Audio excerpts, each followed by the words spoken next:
ஆன்மீக அன்பர்கள் அனைவருக்கும் தெய்வீக எண்ணங்கள் யூடியூப் சேனலின் சார்பாக அன்பான வணக்கங்கள். இன்னைக்கு நம்ம தெய்வீக எண்ணங்களில் பார்க்கக்கூடிய மிகவும் ஒரு முக்கியமான பதிவு, நாளை மிகவும் சக்தி வாய்ந்த சங்கடஹர சதுர்த்தி, சனிக்கிழமையில் வரக்கூடிய இந்த சங்கடஹர சதுர்த்தி மகா சங்கடஹர சதுர்த்தி, தேய்விரை சங்கடஹர சதுர்த்தி.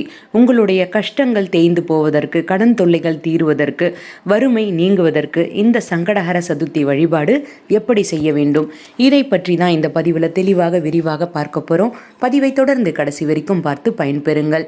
தெய்வீக எண்ணங்கள் சேனலை இப்போ தான் நீங்கள் முதல் முறையாக பார்க்குறீங்கன்னா கீழே இருக்கிற சப்ஸ்கிரைப் பட்டனை கிளிக் பண்ணிக்கோங்க, பக்கத்தில் இருக்கிற பெல் பட்டனையும் கிளிக் பண்ணிக்கோங்க. தினம்தோறும் ஒரு ஆன்மீக தகவல் கொடுக்குறேன், அது உடனே நோட்டிஃபிகேஷனாக வரும், நீங்களும் பார்க்கலாம். பொதுவாகவே விநாயகர் பெருமானை வழிபாடு செய்தால் நம்முடைய வாழ்க்கையில் இருக்கக்கூடிய இன்னல்கள் நீங்கும் அப்படின்றது நம்பிக்கை. முழுமுதற் கடவுளாக இருக்கக்கூடிய விநாயகர் பெருமானுடைய ஆசீர்வாதம் நமக்கு இருந்தாதான் நம்முடைய வாழ்க்கையில் எப்பொழுதுமே வெற்றிகள் கிடைக்கும். அது நாளைக்கு மிகவும் சக்தி வாய்ந்த ஒரு நாளாக சனிக்கிழமையோடு சேர்ந்து வரக்கூடிய சங்கடஹர சதுர்த்தி வழிபாடு வைகாசி மாதத்தோட கடைசி நாளான ஜூன் மாதத்தின் 14ஆம் தேதி சனிக்கிழமையோடு சேர்ந்து வந்திருப்பது அதி விசேஷம். இந்த சங்கடஹர சதுர்த்தியை சனி மகா சங்கடஹர சதுர்த்தி அப்படின்னு சொல்லுவோம். சனிக்கிழமையோடு சேர்ந்து வந்திருக்கிறதுனால விநாயகர் பெருமான் வழிபாடு இன்னும் செய்தீங்கன்னா தோஷங்கள், கஷ்டங்கள், வறுமைகள் அனைத்தும் நீங்கும். அதனால் இந்த வழிபாட்டு முறையை எப்படி பண்ணணும் அப்படின்றத பார்த்துடலாம். நம்முடைய வாழ்க்கையில் இருக்கக்கூடிய கஷ்டங்கள் நீங்குவதற்கு, சங்கடங்கள் போவதற்கு சனிக்கிழமையில் வரக்கூடிய இந்த நாளை தவற விடக்கூடாது. ஏன்னா சனீஸ்வர பகவானுக்குரிய கிழமையான சனிக்கிழமையில் வந்திருக்கிறதுனால நம்முடைய சங்கடங்கள் மட்டும் தீருவது மட்டும் இல்லாமல் சனி பகவானால் ஏற்பட்ட தோஷங்களாக இருந்தாலும் சரி அது விலகும் அப்படின்றது நம்பிக்கை. அதனால தான் ஒரு எளிமையான வழிபாட்டை நீங்கள் நாளைக்கு தவறாமல் பண்ணுங்கள். சங்கடஹர சதுர்த்தி திதி எப்பொழுது ஆரம்பிக்கின்றது அப்படின்றத பார்த்துடலாம். ஜூன் மாதம் 14ஆம் தேதி நாளை சனிக்கிழமை மதியம் 3:33 ஆரம்பிக்கின்றது. இது ஞாயிற்றுக்கிழமை மதியம் 3:03 வரைக்கும் இந்த சதுர்த்தி திதி இருக்குது. அதனால் சதுர்த்தி திதி வழிபாடு, பொதுவாகவே சங்கடஹர சதுர்த்தி திதி வழிபாடு மாலை நேரத்தில் தான் நம்ம செய்வோம். அப்படி நம்ம வழிபாடு செய்தோன்னா நமக்கு விநாயகர் பெருமானுடைய அருளும் பரிபூரணமாக கிடைக்கும். நாளைக்கு நடக்கக்கூடிய அபிஷேகங்களில் கலந்துக்கோங்க.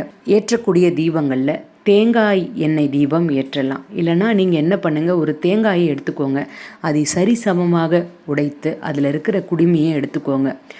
5 அப்படின்ற எண்ணிக்கையில் பொட்டு மஞ்சள் குங்குமம் வைத்து விநாயகர் பெருமானுக்கு முன்பாக வச்சுருங்க.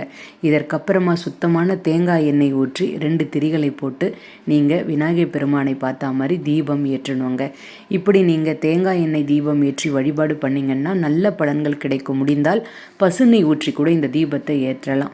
விநாயகர் பெருமானுக்கு அருகம்புல் வைத்து வழிபாடு பண்ணிங்கன்னா உங்களுக்கு நல்ல பலன்கள் கிடைக்கும். அதாவது நீங்கள் அவருக்கு அர்ச்சனம் செய்தாலும் சரி, விநாயகர் பெருமானுக்கு அருகம்புல்லால் அர்ச்சனை செய்தால் அதி விசேஷமானது. வீடுகள்லையும் விநாயகர் பெருமான் வழிபாடு பண்ணுங்க. சனீஸ்வர பகவானுக்கு நல்லெண்ணெய் தீபம் ஏற்றி நவகிரக வழிபாட்டை நீங்கள் வழிபாடு பண்ணலாம். அடுத்தது நம்முடைய கஷ்டங்கள் தீரணும், சங்கடங்கள் தீரணும்னு பிரார்த்தனை பண்ணிக்கோங்க. வீட்டிற்கு வந்து வீட்டிலேயும் 2 தேங்காய் எண்ணெய் தீபம் ஏற்றுங்க. அப்படி இல்லைன்னா ஒரே ஒரு தேங்காய் எண்ணெய் தீபம் வந்து நீங்கள் அகல் விளக்கில் தேங்காய் எண்ணெய் ஊற்றி பஞ்சுதிரி போட்டு தீபம் ஏற்றலாம். விநாயகர் பெருமானிடம் அருகம்புல் வைத்து 1 ரூபாய் நாணயம் வைத்து பிரார்த்தனை பண்ணிக்கோங்க. இந்த மாதிரி கடன் தீரணும், கஷ்டங்கள் தீரணும் அப்படின்னு பிரார்த்தனை பண்ணிக்கோங்க. நவகிரகங்கள் தோஷம் இருந்தால் அது கண்டிப்பாக நீங்கும். அதாவது விநாயகர் பெருமானை சனிக்கிழமையில் வரக்கூடிய சங்கடஹர சதுர்த்தி நாளன்று முழு மனதோடு வழிபாடு பண்ணிங்கன்னா சனீஸ்வர பகவானால் ஏற்படக்கூடிய எந்த ஒரு பாதிப்புகள் இருந்தாலும் சரி, பிரச்சனைகள் இருந்தாலும் சரி, அது தவறாமல் நீங்கும் அப்படின்றது ஐதீகம். அதனால தான் நீங்கள் நாளைக்கு சனிக்கிழமையோடு வந்திருக்கக்கூடிய இந்த சங்கடஹர சதுர்த்தி வழிபாடை நீங்கள் தவற விட்டுடக்கூடாது. அனைவரும் விநாயகர் பெருமானுக்கு அபிஷேக பொருட்கள் ஏதாவது வாங்கி கொடுங்க. அதே மாதிரி நெய்வேத்தியம் செய்து வைத்து வீட்டிலையும் சரி வழிபாடு பண்ணுங்க. இப்படி வழிபாடு செய்து கொண்டே வரும்பொழுது குடும்பத்தில் இருக்கக்கூடிய வறுமைகள் நீங்கி செல்வம் பெருக ஆரம்பிக்கும், நல்லதே நடக்க ஆரம்பிக்கும். ஓம் கம் கணபதியே நமக. விநாயகர் பெருமானுடைய ஆசீர்வாதம் உங்கள் குடும்பத்திற்கு பரிபூரணமாக கிடைக்கும். வாழ்க வளமுடன். இன்றைக்கி நான் கொடுத்த இந்த பதிவு பயனளிக்கக்கூடியதாக இருக்கும்னு நான் நினைக்கிறேன். இந்த வீடியோ பிடிச்சிருந்தால் லைக் பண்ணிக்கோங்க. உங்களுடைய நண்பர்களுக்கும் உறவினர்களுக்கும் ஷேர் பண்ணுங்கள். அவர்களும் இதன் மூலமாக பயன்பெறட்டும். தெய்வீக எண்ணங்களில் இதே மாதிரி நிறைய ஆன்மீக தகவல்கள்லாம் இருக்குது, தவறாமல் பாருங்கள்.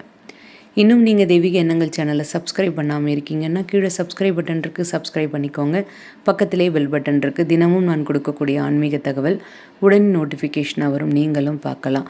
மீண்டும் நாளை ஒரு நல்ல ஆன்மீக தகவலோடு நான் உங்களை சந்திக்கின்றேன். நன்றி, வணக்கம்.